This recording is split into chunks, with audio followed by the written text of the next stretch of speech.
बहुत बड़े धानी थे, उनका नाम था सुलभ।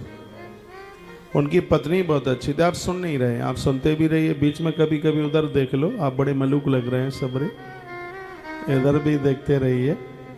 तो राजा का नाम था सुलभ, और उनकी ये बच्चे बदमाशी कर रहे हैं, दिक्कत कर रहे हैं। सीधे बैठो। तो राजा का नाम था सुलभ और उनकी घरवाली का नाम था सुभद्रा। बड़े तपस्वी थे, बड़े आनंद की बात। सर्वशास्त्रार्थ तत्वज्ञ, सर्व देवार्थ तत्वविद। एक कथा कहता है तो दूसरा कथा सुनती है, वो कथा कहती है तो उसका पति कथा सुनता है। पतिव्रता नाम सर्वासाम माना शिष्टाम नपा। पतिव्रता नारी के अंदर जितने गुण होते हैं वह सबके सब उस नारी में थे। एकस्मिन दिवसे तवतु दंपति स्नान निर्मलो। एक समय की बात थी, पर्व का समय था। वह पति और पत्नी दोनों के दोनों नदी के किनारे स्नान करने के लिए गए। नहा धोकर के तैयार बस हुए ही थे, सूर्य भगवान को अर्घ दे रहे थे। इतने में क्या हुआ कि सामने से एक भिक्षा अभिलाषी सततम परमेश्वर चिंतक, भगवान के नाम का उच्चारण करता हुआ कोई ब्राह्मण भिक्षाटन के लिए निकला था, वहीं आ गए। तो लिखा है कुचेलस दर्दवान सांबरूपी दिगंबरा। उसने इनसे भिक्षा मांगी नहीं, बस वो आया ही था, उसके कपड़े फटे पुराने थे। यह दोनों के दोनों सर्वस्तम दृष्टि प्रणाम मुदाता। इनकी निगाहें पड़ी तो राम राम बंदन प्रणाम तो कुछ था नहीं, उसको देख करके हंसने लगे और कहने लगा वो राजा अपनी पत्नी से, देखे धरती पर कैसे कैसे भिखमंगे घूमते हैं, इसके देह पर कपड़ा भी नहीं है। ईश्वर ने हमें 2 पैसे दिए, ध्यान से सुनिए, किसी का अपराध करने के लिए नहीं, किसी का अपमान करने के लिए नहीं। जिस परमात्मा ने बहुत संपत्ति दी है, देने में देर नहीं लगाई तो लेने में भी देर नहीं लगाता। हमारी नीति में लिखा है रंकम करोत राजानाम रंकम करोति च। वो है परमात्मा कब राजा को भिखारी बना दे और कब भिखारी को राजा बना दे, कहा नहीं जा सकता। मैंने अपने जीवन में 30-32 साल के कोर्स में देखा, जिनके पास में 5-5 फैक्ट्रियां थी वो रोड पर आ गए, किराए पर रह रहे हैं, सब खत्म हो गया क्योंकि औलाद बेकार निकल गई इसलिए। और जिनके पास कुछ भी नहीं था, तब तो बच्चे छोटे थे, और अब वह बच्चे बड़े हो गए हैं और वो कई कंपनियों के मालिक हैं। ईश्वर ने उनको सब कुछ दे दिया है। ये ईश्वर की लीला बड़ी अद्भुत है। धन आया यह बड़ी कृपा नहीं है भगवान की। धन आने के बाद उसको आप ठीक से यूज कर चुके हैं, उसको आपने ठीक से प्रयोग में कर लिया है, यह है बहुत बड़ी कृपा। इसलिए मैं कहता हूँ मनुष्य बन के कमाओ और भगवान बन करके खर्च करो, क्योंकि ईश्वर को कभी अभिमान नहीं आता। वो अहंकार से बहुत ज़्यादा रहित है। एक बार ब्रजवासियों ने कन्हैया को पूछा, कान्हा इतनो तू छोटो विशाल गिराज तने कैसे उठाए? तो कृष्ण कहते हैं कछ माखन को बल बड़ो कछ गोपिन करी सहाय, राधे जी की कृपा सो गिरवल लियो उठाए। उसमें अपनी कोई बात ही नहीं कर। एक बार मैया, माइक मत बंद कर भाई, थोड़ा खोल। एक बार मैया कौशल्या ने राम को पूछा, कहा बेटा हमने सुना है दशानन रावण के 10 मुख और 20 भुजाएं थी। थोड़ा बेस कम कर वॉल्यूम को। तो ऐसे रावण को तूने कैसे जीता? अब भगवान को लगा कि मैं ये कह दूं मैंने जीता तो अहंकार तोड़ देगा। तो भगवान क्या कहते हैं, गुरु वशिष्ठ कुल पूज्य हमारे, जिनकी कृपा धनुज रन मारे। माँ मैंने तो कुछ किया ही नहीं है, तो सब गुरु महाराज की कृपा से हो गया। जीवन ऐसा होना चाहिए, परमात्मा ने दिया है, इसको कैसे भी पचाओ। जो गरिष्ठ खा लेते हैं उनका भोजन पचता नहीं है। एक्सरसाइज करते हैं, व्यायाम करते हैं, ये धन भी तब पचेगा जब भजन की एक्सरसाइज करते रहोगे, पुण्यों की एक्सरसाइज करते रहोगे। नहीं तो फेंफड़ा फाड़ करके बाहर निकलता है, बीमारियां बढ़ती हैं। तो धन आया है तो इसका मतलब ये नहीं हम किसी का अपमान कर दें। मैं तो कहूँगा अपने नौकर लोगों के साथ भी अपनों जैसा व्यवहार कीजिए। उसे थोड़ा परिवार चलाने के लिए धन की आवश्यकता है और आपको एक सहयोगी की जरूरत है। जब ये दोनों संगम के रूप में बने रहेंगे आपका काम अद्भुत रूप से चलता रहेगा। तो उसे देख करके यह राजा खिलखिला करके हंसने लगा, और उस मांगने वाले को तो ब्राह्मण था, तो उससे नहीं रहा गया।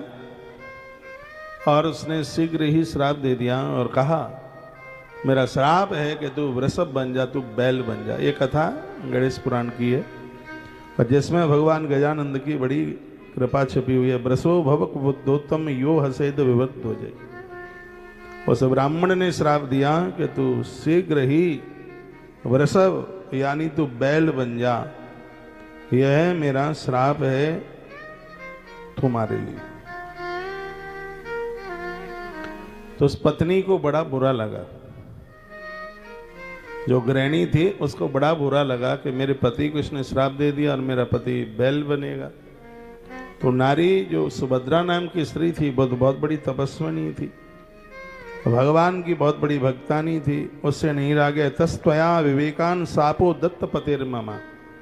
उसने देखा कि मेरे पति को सामने, ये मैया को जगाना आपके बगल में ये। आज गणेश चौथ है, व्रत खंडित हो जाता है सोने से, इसमें दिन में सोया नहीं जाता है। जाग करके कथा सुनिए, सावधान पूर्वक कथा सुनिए। और राजा की उस पत्नी ने उस ब्राह्मण को श्राप दे दिया और कहा कि शीघ्र ही तू खर्व गदा बन जा, मेरा श्राप। ब्राह्मण को श्राप दे दिया। नारी तो इतनी तपस्वी होती है, इंसान छोड़िए, नारी ने तो परमात्मा को श्राप दिया। कृष्ण को श्राप मिला, गांधारी ने दिया श्राप मिला था। मेरे देखते देखते मेरे बच्चे खत्म हो गए हैं, द्वारकाधीश तेरे देखते देखते पूरा यदुवंश समाप्त हो जाएगा, तुम देखते रहोगे, तुम कुछ नहीं कर पाओगे। और वही हुआ। नारी की तपस्या तो बड़ी अद्भुत है। तो क्षत्रियानी रानी ने ब्राह्मण को श्राप दे दिया, तू खर बन, तू गधा बन जा, श्राप दे दिया। महात्मा का क्रोध तो चौथे आसमान, सातवें आसमान पर था और उसने कहा कि मैं तुझे श्राप देता हूं रानी, तू चांडालिनी बन जा। समय आने पर तीनों की मृत्यु हुई, एक बैल हुआ और जो ब्राह्मण था वो खर डोंकी उस रूप में गया और वह स्त्री चांडालिनी बन गई। दरिद्रो पिशाचवती विनमूत्रा सत्पराते सुखना दुर्गति हुई। बहुत कष्ट था, बहुत परेशानी थी। बियाबान जंगल में तीनों रह रहे थे, वो बैल भी और वह खर्व भी और वह चांडालिनी। आनंद की बात थी यह थी कि उसी वियड़ में एक गणपति का बड़ा प्राचीन मंदिर था, बहुत पुराना मंदिर।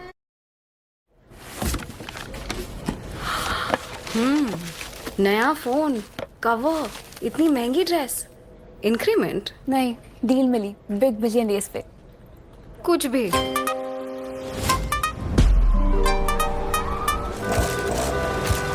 हाय, मैं बहुत पुराना मंदिर।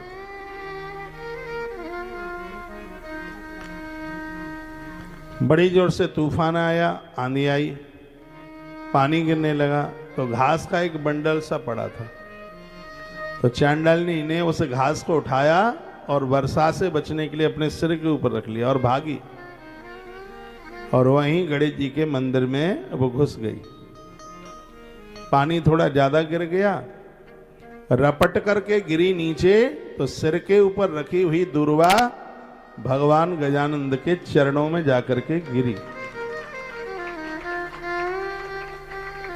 उसी समय उसकी मृत्यु हो गई। यही दिन था आज का गणेश चौथ का दिन। ब्रह्मा जी कार्तवीर को कथा सुना रहे हैं, मैं आपको सुना रहा हूं। जैसे ही दूर्वा गिरी वो नीचे फिसल करके गिरी, इतनी जोर से गिरी कि उसके प्राण निकल गए। ठाकुर जी का विमान आया, भगवान का विमान, उसमें बैठती हुई भगवत धाम के लिए चली गई, कल्याण हो गया उसका। पाप थोड़ा सा, पुण्य तो उसके पूर्व के बहुत ज्यादा थे। गणेश जी के ऊपर दूर्वा चढ़ाई, उद्धार कल्याण हो गया उसका, आत्म कल्याण हो गया। इतने में वो बैल पानी से भीगता हुआ और वो खर्व गधा भी अपने आप को बचाने के लिए मंदिर में घुस करके आ गया। तो कहते हैं कि इतने भूखे थे दोनों उस घास को खाने के लिए टूट पड़े। दोनों आपस में लड़े, दोनों एक दूसरे के मुख में से वो घास को उठाने लगे और आपस में लड़ने लगे। तो इतने में वहां जो कुछ लोग थे उन्होंने लाठी उठाई उनको पीटने के लिए जैसे ही लाठी उठाई तो दोनों भागे, और जैसे ही भागे तो मोहके भर गणेश जी की प्रतिमा के ऊपर गिरे, और मुख में लगी थी घास दोनों के में, दोनों की घास गजानंद को स्पर्श कर गई।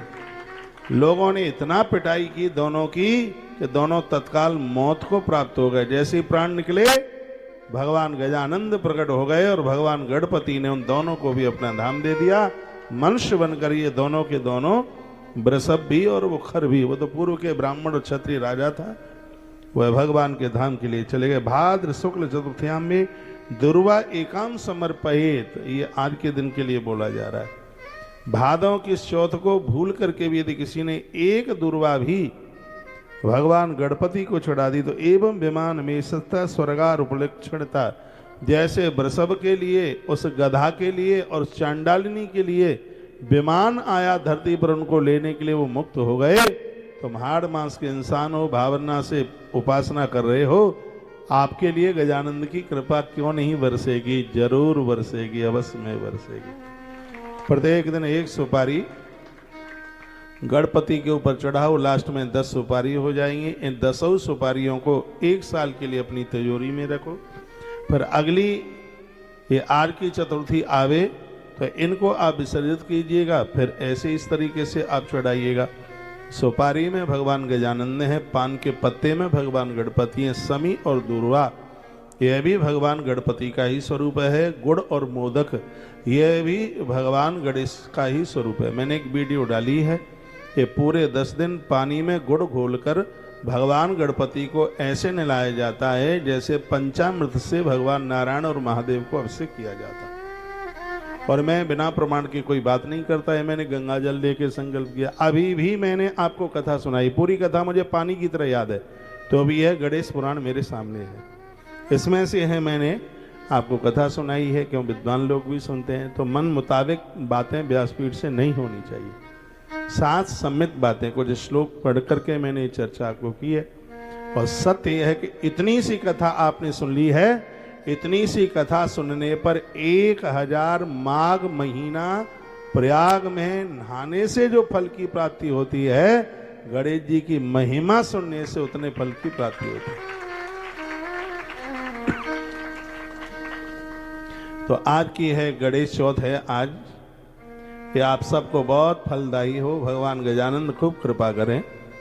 तो इतना तो ध्यान रहेगा, थोड़ा सा गुड़ कटोरी में डालिए, पानी में भिगोइए, उस जल से गणेश जी को स्नान कराइए।